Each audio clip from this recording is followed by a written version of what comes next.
নমস্কার, আমি পিঙ্কি আবারও চলে এসেছি নতুন একটা রেসিপি নিয়ে। আজকে আমি নিয়ে এসেছি খুবই জনপ্রিয় একটা রেসিপি, পায়েস রেসিপি। আজ আমি খুবই সিম্পল ও ইজি একটা রেসিপি নিয়ে এসেছি। তো চলো তাহলে রেসিপিটা শুরু করা যাক। প্রথমে আমি দুধ ফুটিয়ে নিব, তার জন্য আমি দুধ গ্যাসের ওভেনে বসিয়ে দিয়েছি। আর অন্যদিকে আমি চিনি আতপ চাল নিয়ে নিয়েছি। ভালো করে চালগুলো ধুয়ে নিয়ে আমি ঘি দিয়ে মেখে নিব।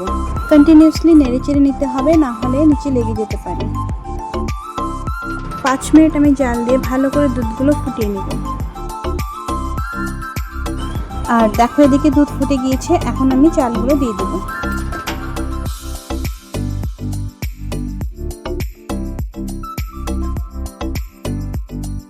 চালগুলো দেওয়া হয়ে গেলে আমি আবারও ভালো করে একটু নেড়েচেড়ে নেব, না হলে নিচে লেগে যেতে পারে।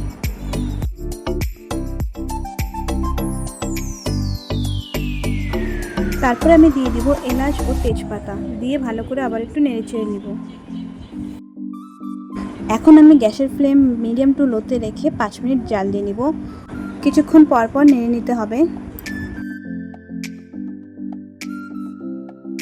চাল যতক্ষণ না সিদ্ধ হচ্ছে নেড়ে নিতে হবে।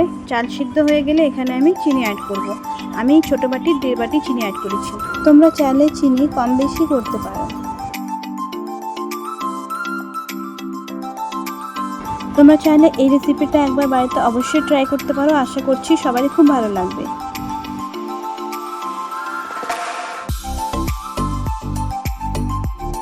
আমি আবারও একসঙ্গে সব কিছু ভালো করে মিশিয়ে নিচ্ছি।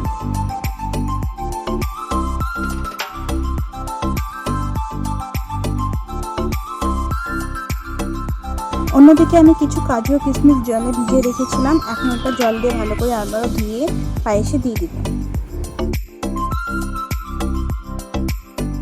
কাজু ও কিশমিশ দেওয়া হয়ে গেলে আমি আবারও ভালো করে একটু মিশিয়ে নেব।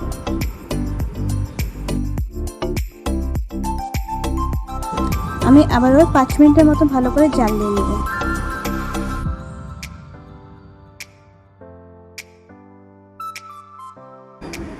পাঁচ মিনিট পর দেখো, আমাদের পায়েস একদম রেডি হয়ে গিয়েছে।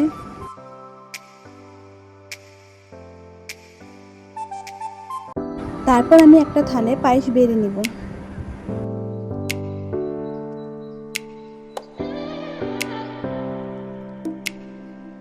আর আজকের ভিডিও দেখার জন্য তোমাদের সবাইকে ধন্যবাদ জানাই। সবাই ভালো থাকবে, সুস্থ থাকবে। আমি আবারও ফিরে আসবো নতুন একটা রেসিপি নিয়ে। টাটা।